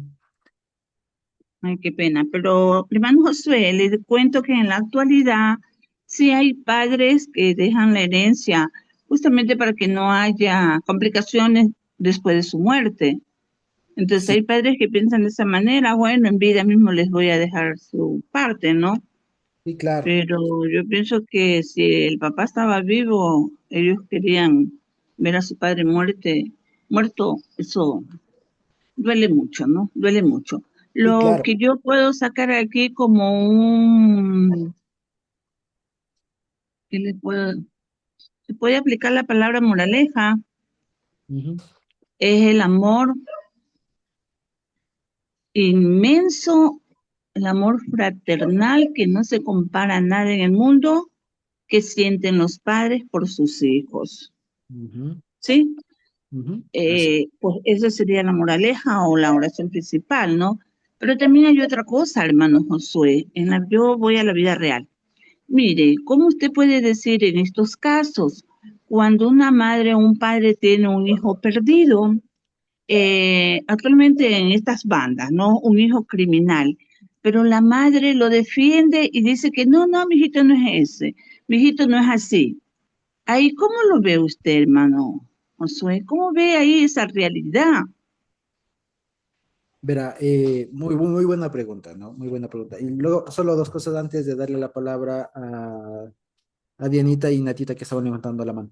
Es una muy buena pregunta y solo para responder así de manera muy breve, creo que no nos salimos del tema, un ratito de tiempo sí, pero lo siguiente, eh, no hay una respuesta sola, no hay una sola respuesta, porque sería muy complicado generalizarlo todo, ¿ya? Pero, como les decía, hay una cosa que incluso en psicología se ve, y es la cuestión de cómo las mamás aman, especialmente el lado materno, y es que es un poco más incondicional.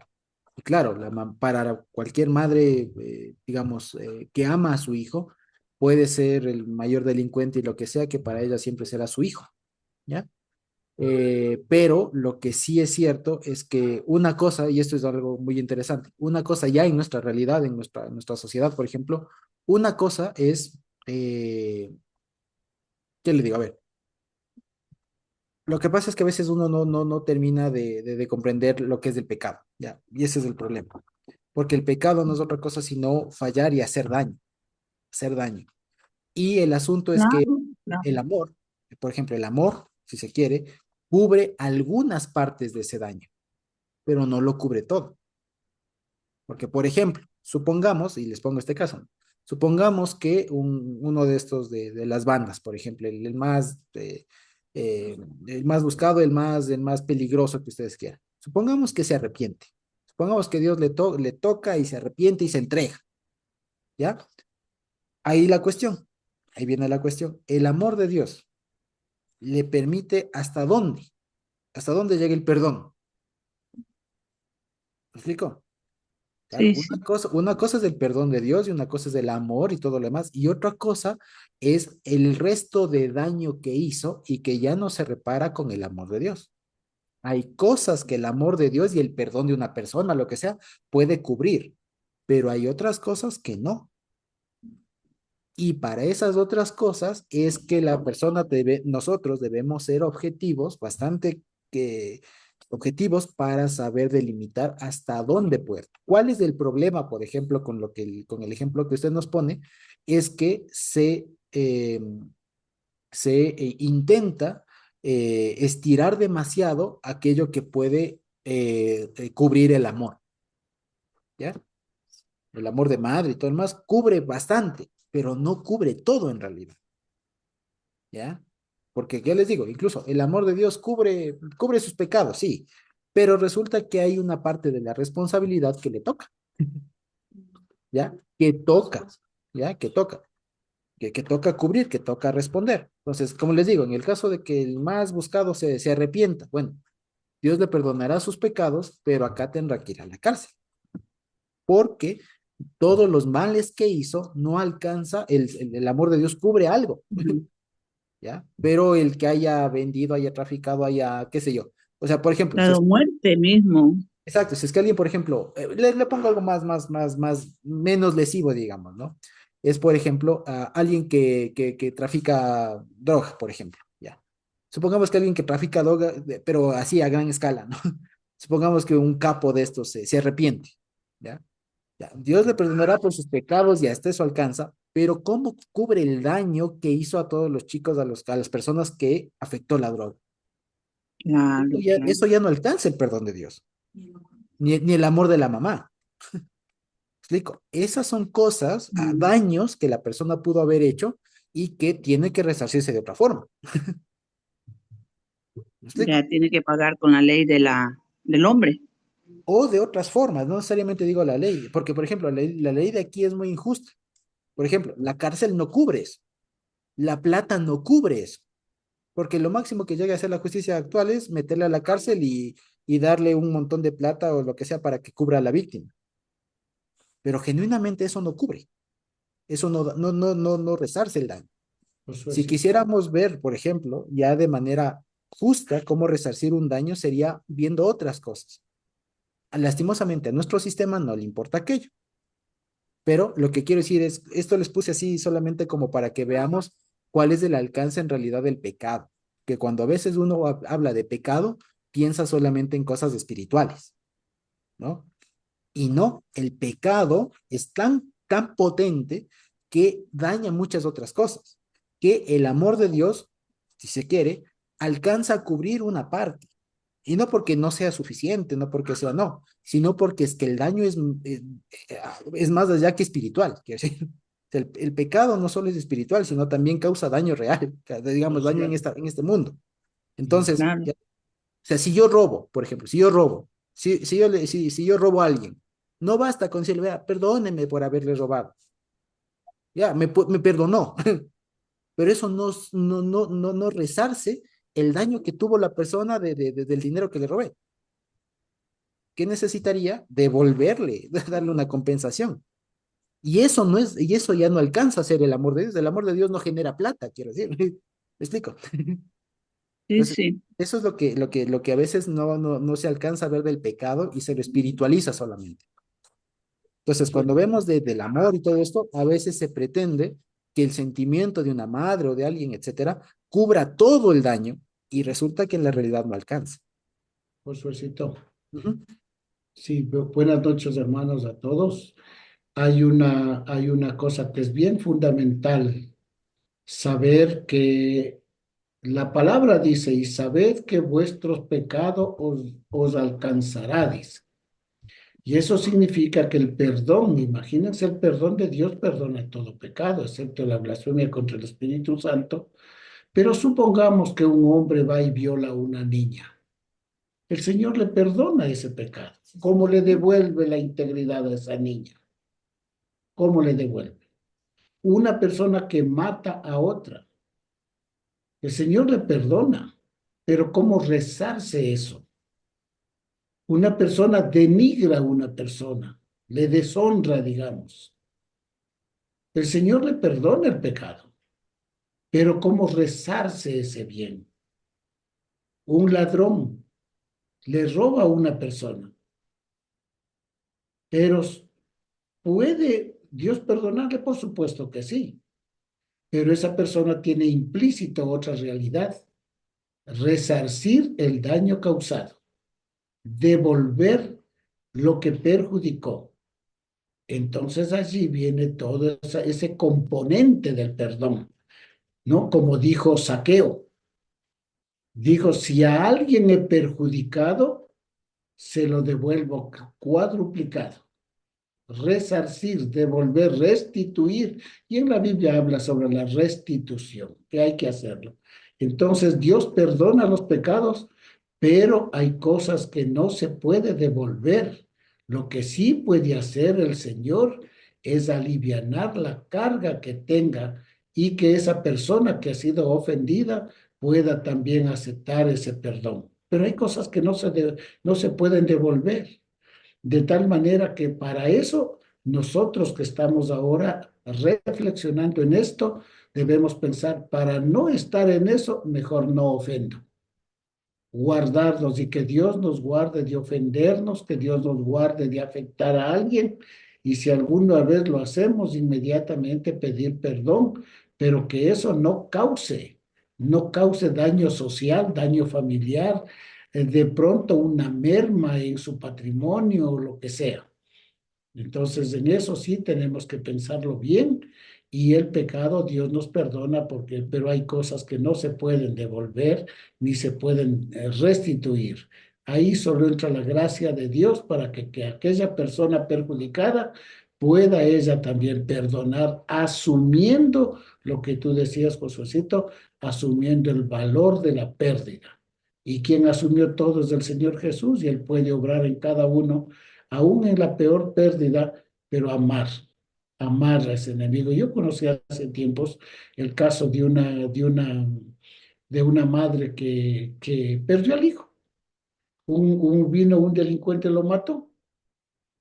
Y ahora perdonarle a ese sí, llorando, ya no podía devolver al hijo, pero le hizo que él le pida perdón, le hizo que pida perdón y le hizo que pueda entender esa realidad. No sé si ustedes hermanos han leído o han visto la película de Mahatma Gandhi. Él, cuando va uno un contrario que era de él, va y le mata al hijo de un cristiano.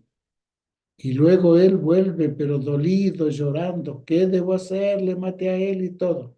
Le dice, ahora anda, coge a un hijo del cristiano y críalo tú con todo tu amor. Paga lo que él necesite y todo. Haz de esa manera. Entonces, al muerto ya no se le puede restituir, pero había otra forma de restitución. Entonces, estas son cosas que también uno tiene que pensar para no causar daños que puedan ser irresarcibles. Y que Dios nos ayude siempre a vivir de una vida en una forma honesta, tranquila, quieta, honrando a Dios en todo. Es, Amén. ujú, así. Amén, Pastor Manuelito. Ujú, Muchas gracias por su aportación, muy buena. así. Igualmente, hermano Josué, claro, clarísimo. Muy bonita esta parábola, muy bonita, una de las más bonitas, yo puedo decir. Y Ujú. también la semilla del sembrador, esa también me gustó. Gracias, hermano. En efecto, así es. Muchas gracias. Y no sé si todavía nos recordamos de pronto Dianita y Nico. Gracias, Jesús, Josuecito. y Sí. Gracias. A ver, el padre durante su vida pues generó esos recursos, ¿no? Y humanamente el hijo, al decirle al padre, dame la herencia, no está considerando las necesidades que el padre pueda tener. Entonces también es una forma de desconocer al padre y por lo tanto pues de hacerle morir, ¿no? Porque no le reconoce como una persona que necesita también para sus necesidades. Entonces, cuanto a la palabra, es perfecta y el mandamiento nos dice honremos a los padres. Y sobre todo cuando ya están mayores, ¿no? Ujú, Porque tal vez no tienen la misma energía para producir los recursos para su sustento. ujú. También verle esa partecita. Así es, sí, sí, sí.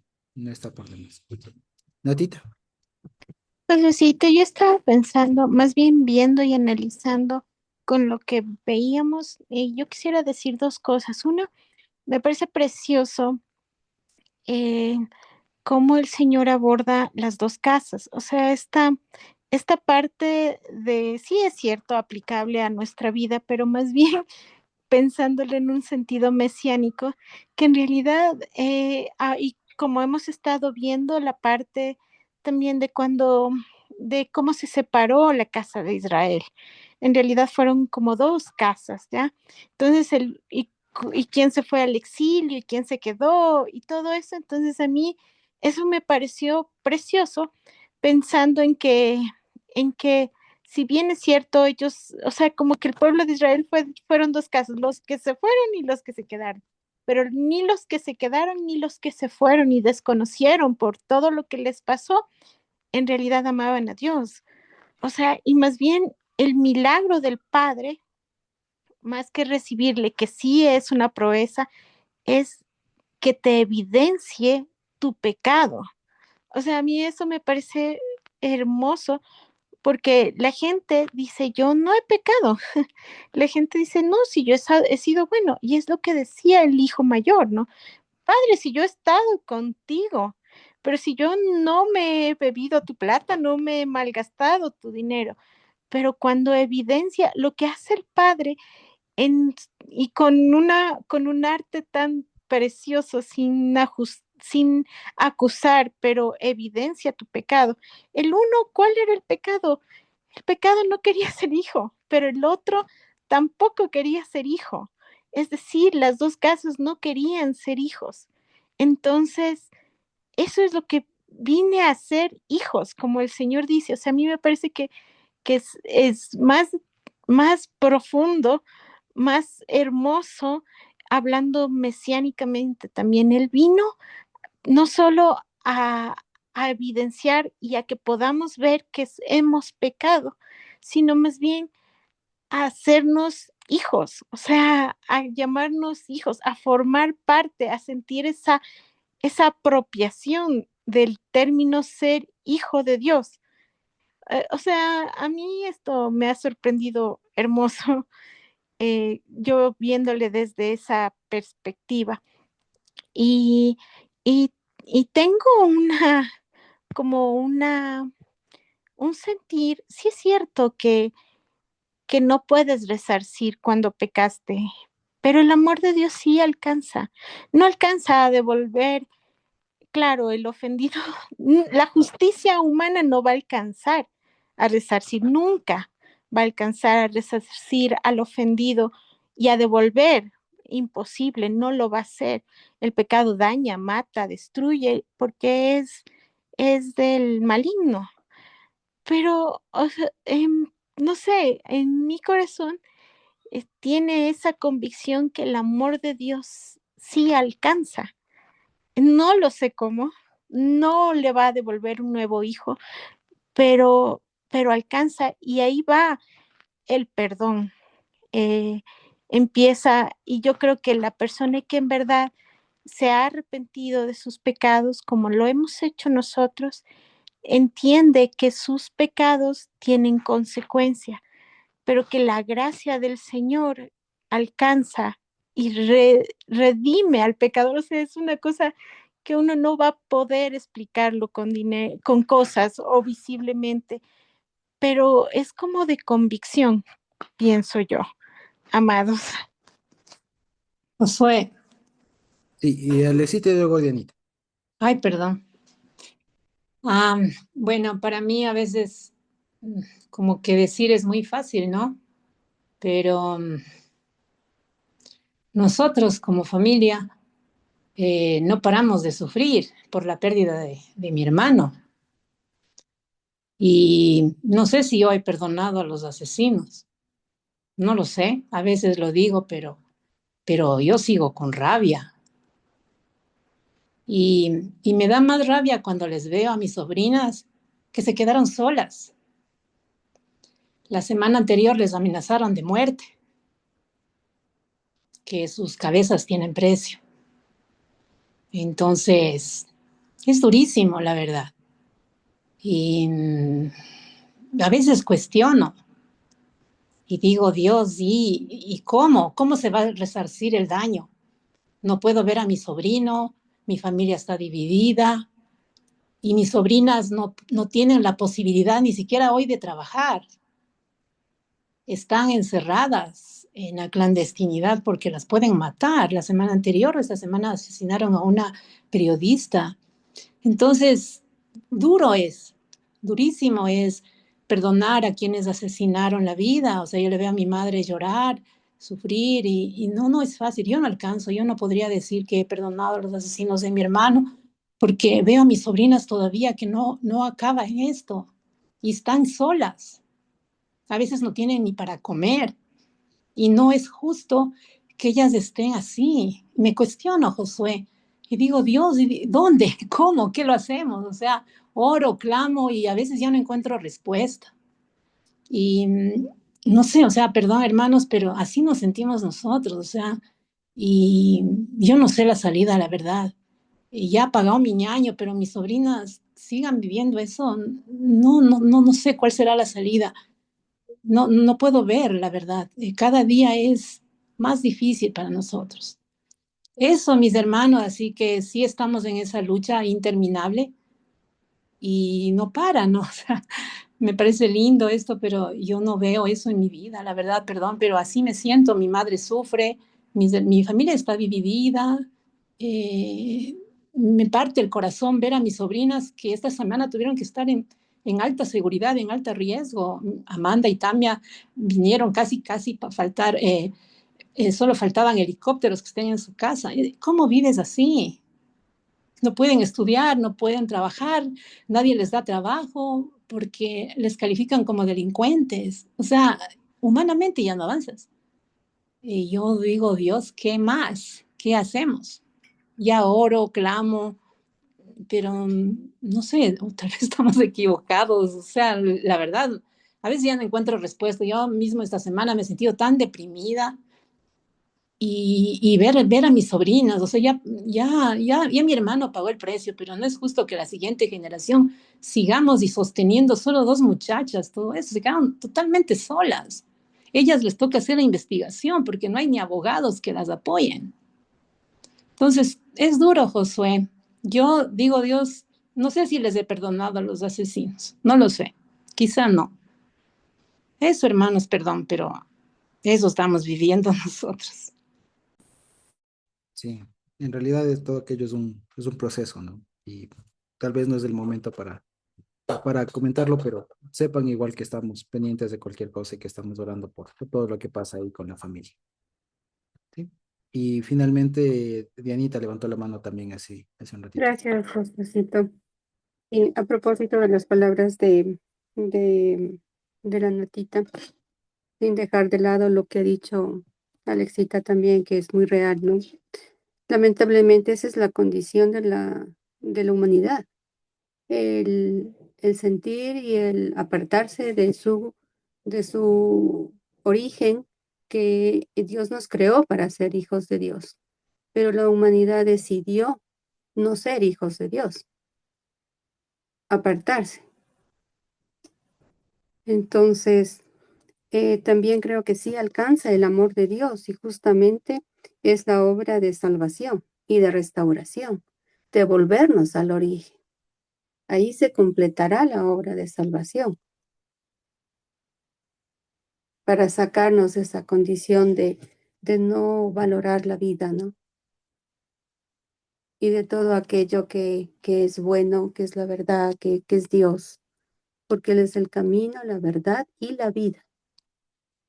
Y el ser humano como que no, en su naturaleza, en sus condiciones, en cómo estamos configurados en este momento, en este cuerpo carnal, se aparta del bien y de la vida, haciendo cosas abominables, feas, ¿no? En las dimensiones del pecado que de alguna manera se ha topado. Y el amor de Dios se completará justamente al restaurarnos, para volver a ser y volver a estar en esa comunión preciosa, ¿no? Y que la maldad ya no esté en el corazón del ser humano. Ujú. Sí, sí, justamente, fíjense que hemos, sin querer, ¿no?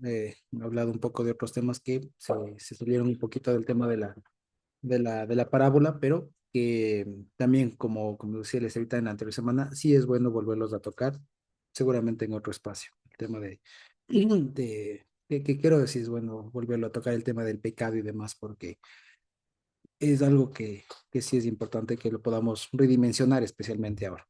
Ujú. Pero creo que ya quedará para una siguiente. Con todo esto, pues nos hemos extendido un poquito bastante el tiempo, pero creo que ha sido provechoso. Entonces, creo que si no hay alguna otra pregunta, algún comentario, podríamos terminar. Solo un segundo, hermano Josué. Nada más. Me Bueno, gustó la actividad del paralelismo que usted hizo del capítulo, ujú. uniendo los versículos. Me gustaría que, si es posible, le ponga la copia en el grupo de Manada Pequeña, porque me Ujú. gustaría analizarla personalmente. Claro que sí, ahora las comparto. Muchas gracias, hermano Josué. Con todo gusto. Una Bueno, cosa, Josuecito y hermanos, y especialmente tomándole como que es caso propio, Alexita, hermana Goita, sabemos, quizá no podremos entender esa profundidad de la pérdida. No, quizá no podemos nosotros decir a mí me pasó lo mismo o alguna cosa así. Es muy duro para una madre perder un hijo, para una hermana perder un hermano y en las condiciones que sabemos todos. Lo que sí sabemos es que la palabra nos dice que perdonemos a nuestros enemigos, como el Señor Jesús muriendo en la cruz les dijo, perdónales porque no saben lo que hacen. No hay otra alternativa. Quisiera hallar las palabras más hermosas o más sentidas para decir, pero no hay otra. Solamente el perdón es el que hace o forma el camino para la restauración de la gente. Alexita, vamos a orar y les pido a todos los hermanos que oremos muy responsablemente por la familia de la hermana Goita y todos, por la familia que no les conocemos a todos, pero debe ser un compromiso nuestro de orar para que Dios sea haciendo que pueda perdonarles completamente y luego de eso que se haga justicia. El Señor sabe claramente todas las cosas, sabemos que aquí hay amenazas, la vida peligra y todo eso, pero solo la protección de Dios hará que puedan tener la tranquilidad. Hermana Alexita, que Dios en su bondad ponga paz en su corazón y que Dios sea haciendo justicia en su momento. Vamos a estar orando mucho más cada día por ustedes para que Dios bendiga, para que Dios levante, para que Dios les dé la paz que en un momento les fue quitada. Entonces, que Dios sea con ustedes, hermanas queridas. Y para toda manada pequeña, oremos todos los días por nuestras queridas hermanas, que Dios sea propicio y Él dé la salida que a veces nosotros no podemos ver. Pero para Dios, para Él está claro quién fue, cómo fue y todo. Para Él está claro proteger la vida de sus sobrinas y de todos. Para Dios, nada es difícil. Cuando el pueblo de Judá estaba rodeado de todos los de Asiria, y ya no sabían qué hacer, dice que el Señor mandó un ángel y en una noche mató 185,000 y liberó a su pueblo. Oramos, queridas hermanas, porque Dios haga justicia. De la justicia de Dios no se salva nadie. Podrán hacer todo lo que quieran, pero de la justicia de Dios no se salva nadie. Que Dios les dé paz, queridas hermanas, y eso nosotros por lo menos nos comprometemos y debemos comprometernos todos para orar fervientemente para que Dios haga justicia. Que Dios los bendiga tanto y les dé esa paz, esa fortaleza para seguir adelante. Pero no están solas, no están solas. Estamos aquí para también batallar con ustedes y vamos a orar por sus sobrinas y por todos. Es decir, vamos a orar no son palabras huecas ni cosas que salen al momento, sino es de la expresión de un sentir profundo de nuestro corazón y una solidaridad y decirles, sí nos duele. Antes de conocerles a ustedes, solamente el hecho de ver la causa justa que perseguía a Fernando nos hizo identificarnos con él. Lamentamos muchísimo, sentimos en nuestro corazón. Y ahora cuanto más, y oramos porque Dios les ponga paz, fortaleza. A los que Dios aman, todas las cosas les ayudan a bien. Esperamos que así sea. Confiamos en el Señor. Que Dios bendiga su casa, queridas hermanas. Que Dios bendiga a la familia. Nos comprometemos a orar por ustedes siempre y a respaldarles en oración y a poner en el altar de Dios todas estas necesidades que hay. Que Dios guarde a ustedes, que Dios guarde a Manada Pequeña. Amén.